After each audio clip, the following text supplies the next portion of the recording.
So Ryan Divish joined the Marine Layer podcast yesterday and had some not so encouraging thoughts on how the Mariners could approach the upcoming offseason. We'll discuss coming up here on the Locked On Mariners podcast. Colby, hit it.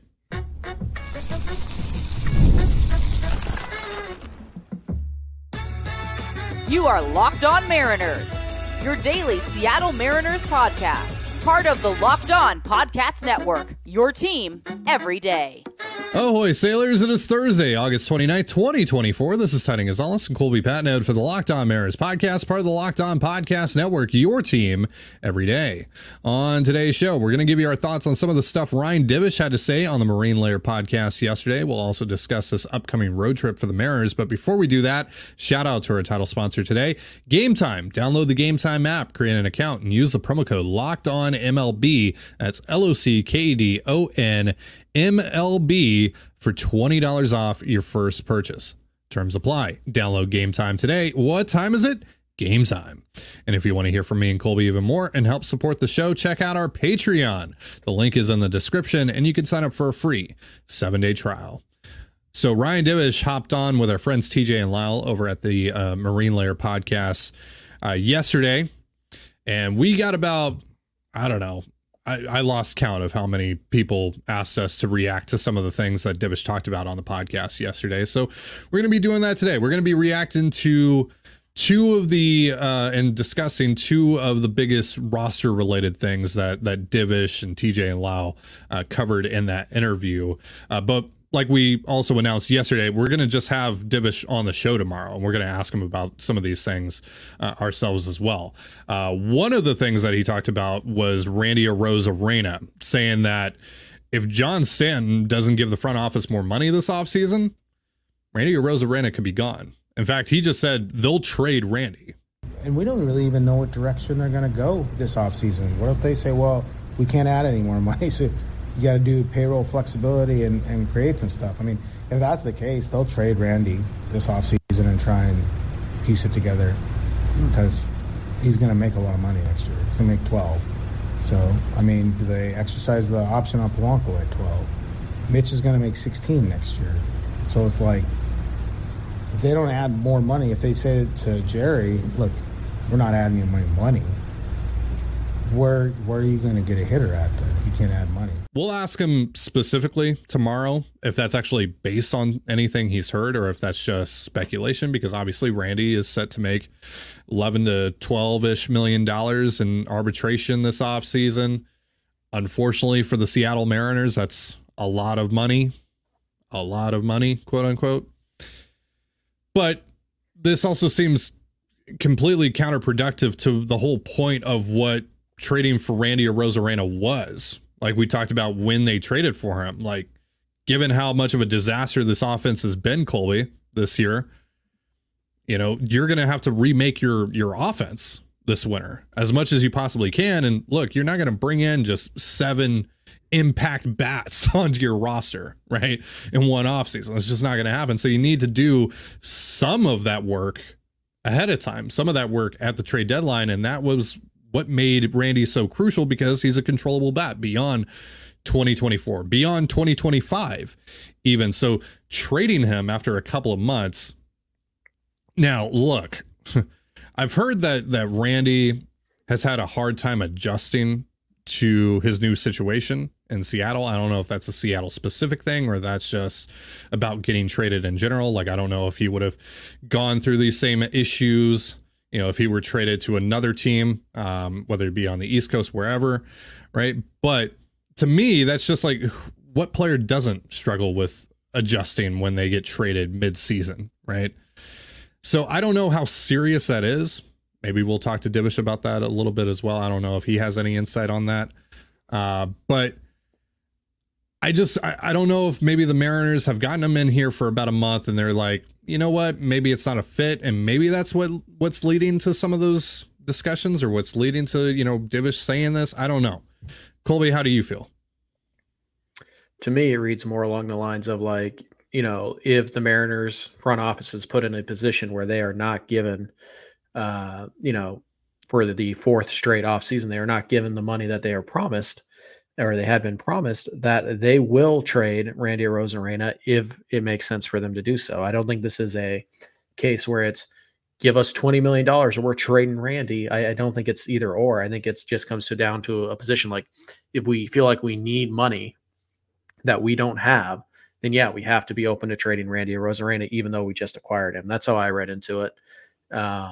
So yeah, I don't think this is something where the Mariners are going to be actively shopping Randy Arozarena this winter. Because again, it just doesn't make a ton of sense to go acquire a guy and then, trade him. Like if you thought that was a possibility, you could have just gone and gotten a rental and it wouldn't have been a thing. Like you could just got a rental bat instead of, paying a little bit extra in theory for a guy who's got, 2.5 years of club control when you acquired him. And we know how much Jerry loves club control. So we'll see now. The X factor here is who's the general manager, because if it's not Jerry, if he's not calling the shots, then there's less attachment to Randy Arozarena. Maybe they would, maybe the new guy would be more willing to trade Randy. But yeah, to me, that doesn't make a ton of sense. Again, you acquired a guy with 2.5 years of club control. You had to have known what his ARB number was going to be next year, roughly. And even if, ownership does the thing that they just do now, it's expected, where they tell the front office you have X amount, and then on the eve of free agency, they say, actually, it's 20% less than that. If they do that, you have other, levers to pull. You could just not pick up the option on Jorge Polanco, which is for $12 million. There you go. I'd rather have Randy Arozarena than Jorge Polanco next year. And you have at least some internal options for how to fill that hole at second base. You could just go to Cole Young, and it's not ideal. Obviously you'd like a veteran there, but again, if it's Randy Arozarena and Cole Young versus Jorge Polanco and Dominic Canzone, like I know where I'm going. Like I know what my answer is going to be there. So yeah, there are plenty of other ways you can shed that money, and you kind of think about it. Trading Randy Arozarena for prospects probably doesn't make any sense because you're trying to win next year. You're trying to compete for a title next year. So it doesn't make sense to do that. But if you're trading Randy Arozarena for a veteran, how much money are you actually clearing? The veteran's probably making, $8, $9, $10 million bucks. Right. What are you repurposing this money into? Because we saw this past offseason repurposing money, and that doesn't necessarily mean, even if you're going to address multiple areas of need instead of one area of need with that money, it doesn't necessarily equal a net positive, as we have learned, unfortunately, over the last 4.5 months. Sure. I mean, and what's your level of trust in the front office to be able to repurpose that money properly? I mean, look, if you end up trading Randy Arozarena and you get a Luke Raley type, like somebody who has a major league track record, who you like and is still making the league minimum and has more years of club control than the guy you give up, fine, whatever. If you can trade Randy Arozarena for Kyle Manzardo, okay, sure. That's totally, legitimate. But if you can't do that, then what's even the point? Because again, you're not trading Arozarena for, it makes no sense for the Mariners to go acquire Brody Hopkins and Aiden Smith for Randy Arozarena. That equivalent makes no sense for the Mariners. Those type of players aren't going to help Seattle next year. Yeah. So at that point, you're looking at what? You're just going to dump them for salary like you did with Gino? You're just going to get whatever scraps you can for Gino and do that again? No. Because again, if you're going to do that with a player, you can do that with Jorge Polanco. You absolutely can do that with Jorge Polanco, and you still maintain 2 years of club control on Randy Arozarena. So to me, unless there is a actual problem in the clubhouse where Randy is a bad dude with a bad attitude, unless that's the case, dude with a bad dude, sure, which I mean is possible, but doesn't seem like Randy you've learned that in a matter of a month, right? It doesn't seem likely that Randy Arozarena, who's beloved and by pretty much everybody, is just this terrible guy who just immediately came into your clubhouse and just tanked it. That doesn't seem likely. So to me, I read into that and I say, look, if the Mariners are put in a position where they have to cut some payroll in order to make other moves, Randy Arozarena is going to be tempting because he's making $12 million, which I think is going to end up being the third highest payroll or third highest salary on this club, maybe fourth, kind of depending on what the actual number is in arbitration. yeah, he makes some sense, and you can actually get something for him, unlike Polanco, who you might not be able to get something for him. But that doesn't mean that like Jerry has told John Stanton, like, hey, give me an extra $25 million this year, or I'm trading Randy. Like, no, it's just if they have to move salary, Arozarena has has one of the highest salaries on the books, and he's a guy who is probably going to get you the most, aside from like, the two guys who are making more ahead of him, Julio and Luis Castillo. Well, Castillo has a no trade clause, so that makes things a little bit iffier. So I just think this means that, if the Mariners feel like they need to move money around, they would be open to trading Randy Arozarena. Like they're just not going to say no because we just acquired him. Like they have to keep that avenue open, unfortunately, because with the financial constraints that they've been placed under for the last 4 winters, they've had to get creative with the money. And so that could mean trading a guy like Randy Arozarena. That's how I read into it. To me, it would just miss the point if they did that. It would be tone deaf, and not tone deaf with regards to the fan base. I mean, it would be, but it would also be tone deaf to just what your situation is right now. You need good hitters. You need as many good hitters as possible. Randy Arozarena is a good hitter. Why would you subtract from the few good hitters you actually have already in hand? Because that just creates more work for you. And again, what are you repurposing that money into? Right?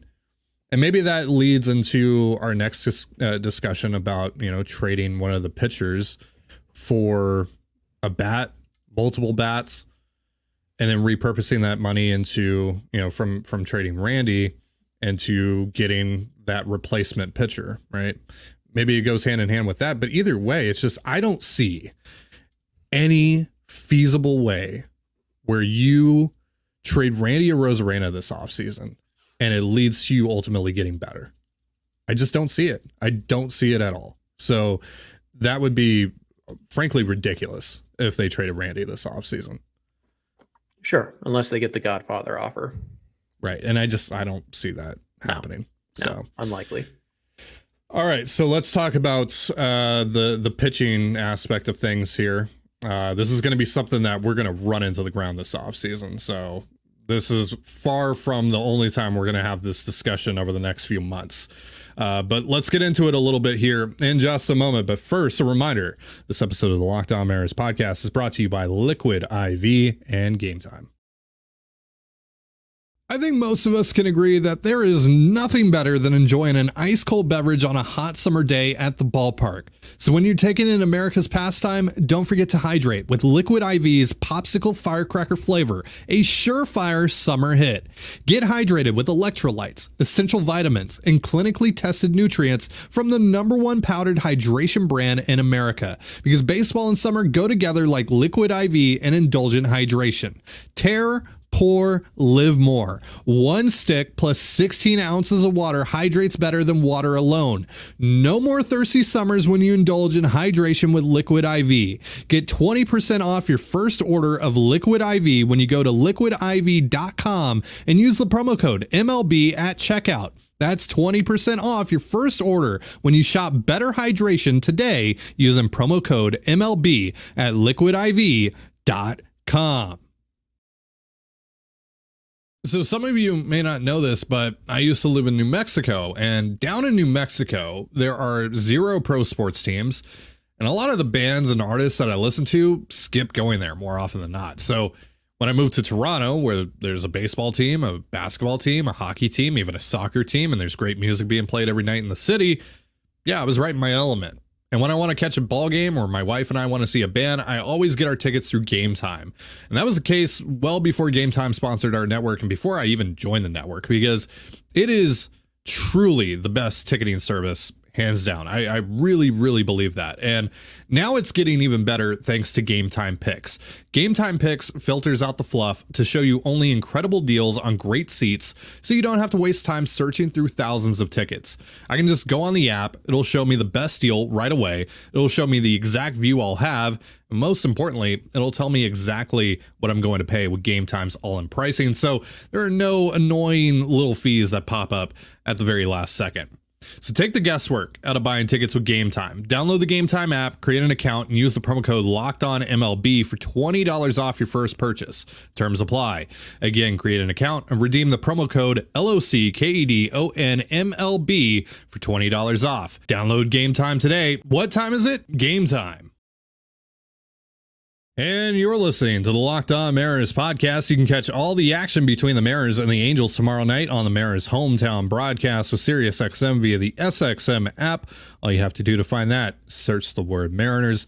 Mariners kicking off a long road trip. We're going to be talking about that a little later on in the show, but let's keep talking about what Ryan Divish talked about on the Marine Layer podcast yesterday. And again, we're going to have Divish on the show tomorrow to ask him about some of these things, but Divish, TJ, and Lyle talked about something that Colby, you and I have talked about a lot, just privately amongst ourselves, and that's the idea of trading one of the Mariners' current starting pitchers to help them get better offensively. Now, we know that, for all the reasons that we just talked about with the Randy Arozarena thing, Mariners are going to have a lot of money to spend because John Stanton isn't going to afford that to them. I think that's pretty safe to assume, right? Front office, even if they do get some money to spend, it's not going to be a lot. Right. I don't, not only do I think is that safe to assume, I think that is the only thing you can possibly assume about this ownership group is that they will not spend what they should. And just based on the last 3 winters, not only will they do that, they will tell their front office they have this amount to spend. And then a couple weeks later or a month later, they will say, actually, it's less than that. So you have to expect that at this point, which is sad and pathetic and use whatever, descriptor you want there. But I think you have to literally expect that. And I think at most you're looking at this going like, they might raise their payroll $5 million over what they did last year because that's what they did last winter. And that's what they did the winter before. The winter of, they added $50 million to payroll. In addition to what they didn't cut money and then add money. They just added $50 million to what they spent last year. It's never going to happen. You just have to assume that. And if it does, great. We'll be shocked. We'll be surprised, but you just have to assume it's never going to happen. Are they going to have to trade one of these pitchers to get a hitter? Yes. There's no other, probably. There is no other way to get an elite hitter to sign here. Either you grossly overpay, which I think we know they aren't going to do because they don't have any money supposedly, or you trade one of those 5 and then sign a pitcher and build your rotation that way. Mm-hmm. And so, you have to ask some hard questions. Is Logan Gilbert going to re-sign with this team? Is he going to sign an extension? Because he's making 4 this year. That means he's going to make roughly 8 to 9 next year. And then 14 if he stays healthy. He gets real expensive. George will make 4 or 5 next year. Cal's going to make 5 next year at least, probably 6. So, do they trade one of those? Or do you just trade Castillo, who's got a locked-in contract? You don't have the ups and downs of arbitration. But at the same time, these guys are going to throw more innings than any other rotation in baseball when it's all said and done, if they stay healthy. Make every start basically other than Wu. Do you think that happens next year? So this was a bit more speculative on Divish's part, a lot more clearly speculative than maybe the Randy thing. And again, we'll ask him if that's based on anything, the Randy stuff at least. But everything that Divish said about this situation is right. It is factual, right? It's very hard to get hitters, good hitters, free agent hitters to come to Seattle at market value. You are probably going to have to overpay for an elite hitter, and they are most likely not going to do that, given the payroll restrictions placed upon the front office.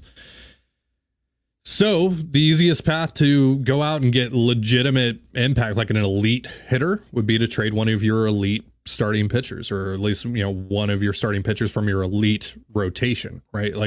That is the easiest path. That doesn't make it. I disagree. Okay. What is the easiest realistic path? Here's what I disagree with. The realistic path to get an elite hitter, is probably to trade Kirby. or Gilbert. Mhm. You don't need an elite hitter, and that's where my disagreement comes in. You don't need an elite hitter. Would it be great to have one? Sure, absolutely. Okay. Is the only way you can win in Seattle is to have an elite hitter in the middle of your lineup? Absolutely not. Absolutely not. You can win with pitching and defense and base running and good hitting. So I disagree like with the premise of Divish saying like the only way you're gonna like get the hitter you need is to trade from your pitching. I disagree with that. Well, I think that is factual. Like if you're going to get an elite hitter, I disagree with the premise that you need to get the only way to fix this is to get an elite hitter. The only way to win. Right. I don't know if that was necessarily his premise on that, but nevertheless, right. I totally get what you're saying.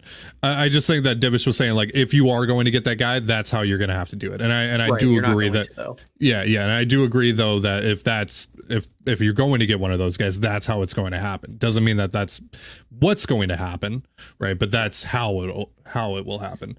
How many elite hitters are there even out there? So to me, it's just a flat no on Kirby, Gilbert, Miller, and Wu. Just I'm out for different reasons, right? For me, at least. But I think at even now, as you know, Gilbert's starting to inch closer to free agency. He's still going to have 3 years of club control after this season. Yep.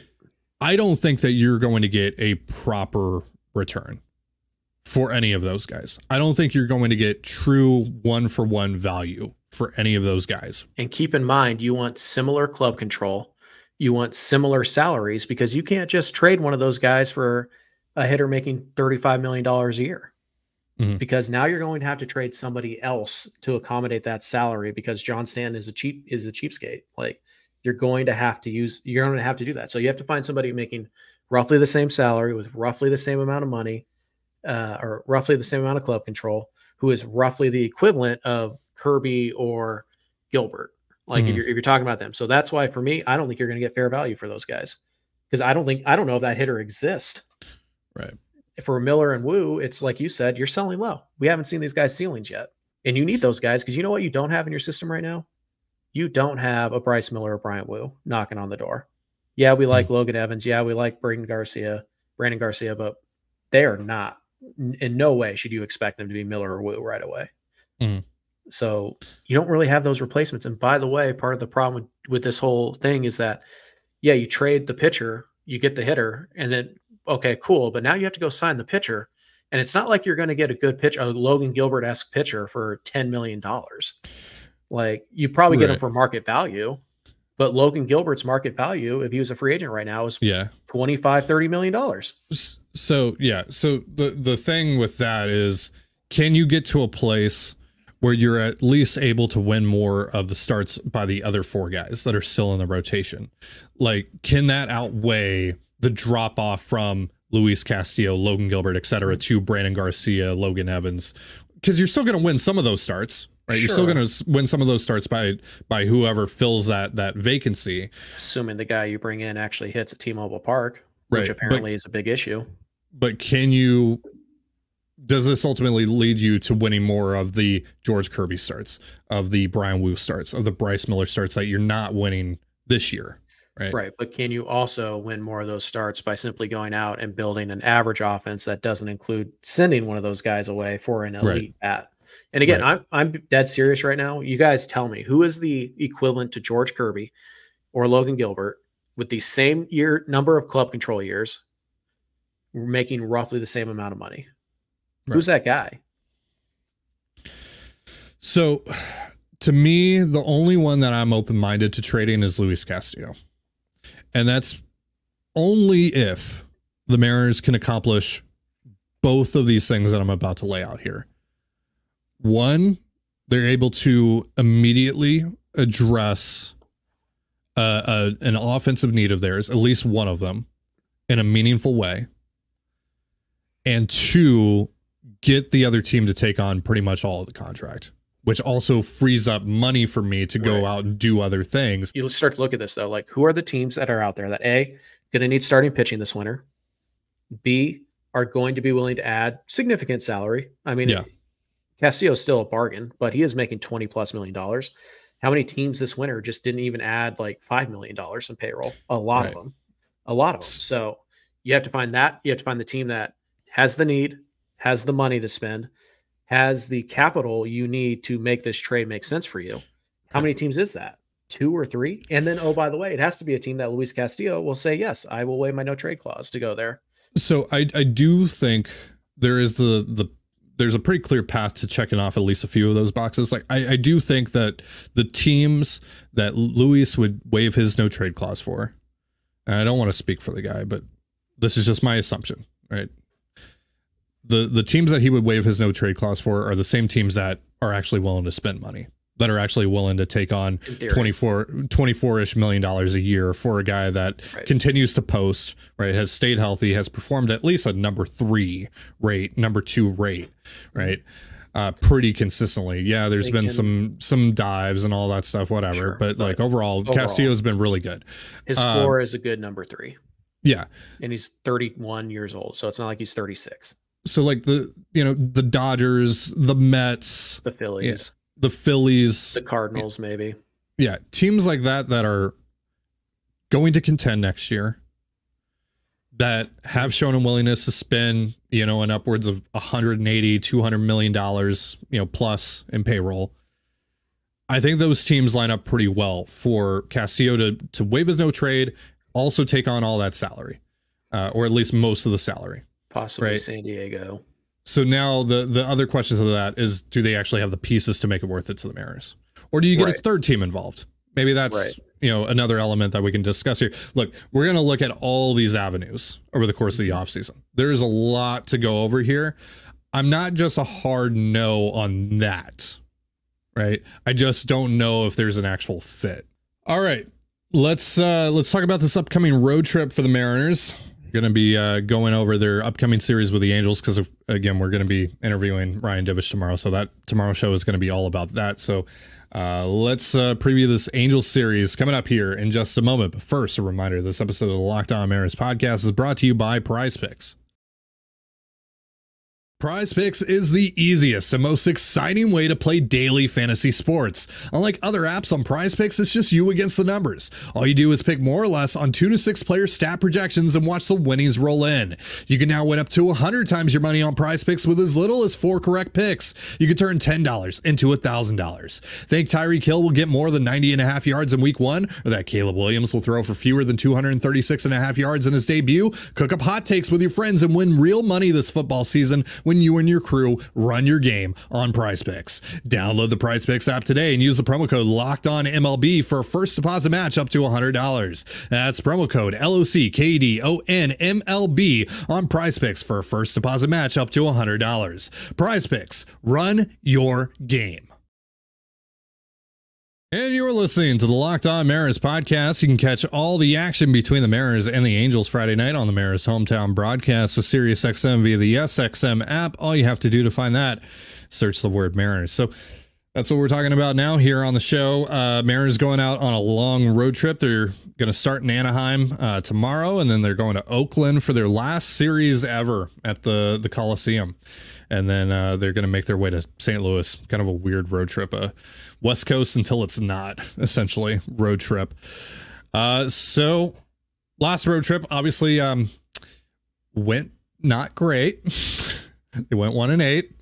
Manager got fired afterwards.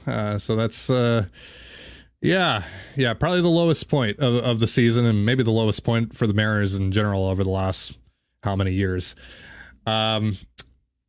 The Angels have had the Mariners number this year, unfortunately, Colby, which I know is a tough pill for you specifically to swallow. They've won 6 in a row against our beloved M's. But, of course, the difference in this series, Colby, Scott Service is not here, and now the Mariners have Dan Wilson. So that will change everything, surely. 3-game sweep. Yeah. It's already done. Right. Obviously, the Angels traded a couple pieces at the deadline, so don't have to worry about Estevez in the back of their bullpen. That was a nightmare every time he threw against you. Still have Ben Joyce, though. Yeah. Obviously, Taylor Ward, good player. Zach Neto, pretty good player. Logan O'Hoppe, good player. It's still a team that obviously Mariners know very well. You have to play well against, otherwise they're going to beat you.